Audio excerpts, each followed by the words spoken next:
Hello, and welcome to my shed. I just thought I'd try this for a laugh.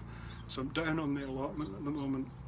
I don't know about you, but I'm waking up most mornings just now with a huge feeling of existential dread in the pit of my stomach. And then I kind of come to and think it's all right, and I press on with a little bit of work, maybe something I planned the evening before. And then I'm looking at a day that's stretching out in front of me that's longer and emptier maybe than it would usually be. I often trot down here to the shed and do a bit of thinking and pottering around and digging and weeding, and it's very, very therapeutic. But I thought I'd just use this opportunity to share a little confidence building technique with you that I use quite a lot myself and that I use with clients.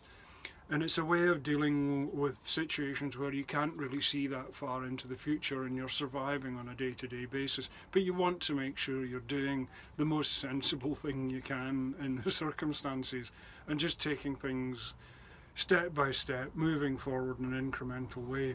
And it's a metaphor, really. It's a climbing metaphor, and I often imagine a difficult time to be a bit like a vertical cliff face, and I'm trying to traverse my way across the cliff face, and I can only see a few meters or a few hours or a short while in any terms in front of me.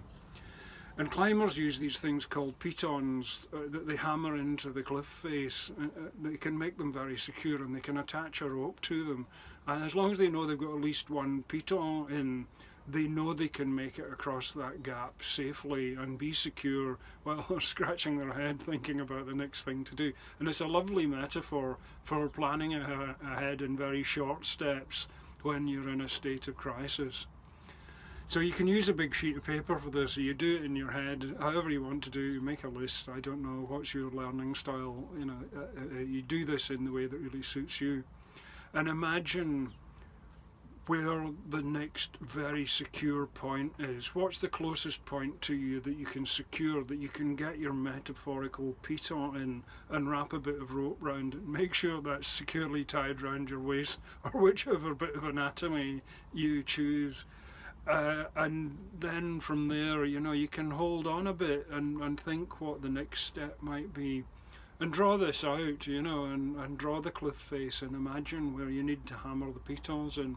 It's quite comforting. You can dangle on a piton for quite a long time, as long as you've got a sandwich and a flask of tea. Here I've got my flask, it's not tea. It's eau de vie, water, as they say where I came from. So I hope you found that useful. If I'm down here again tomorrow, I might do the next one. Depends what you say down here, whether you like the idea or not. Pete's Shed Tips.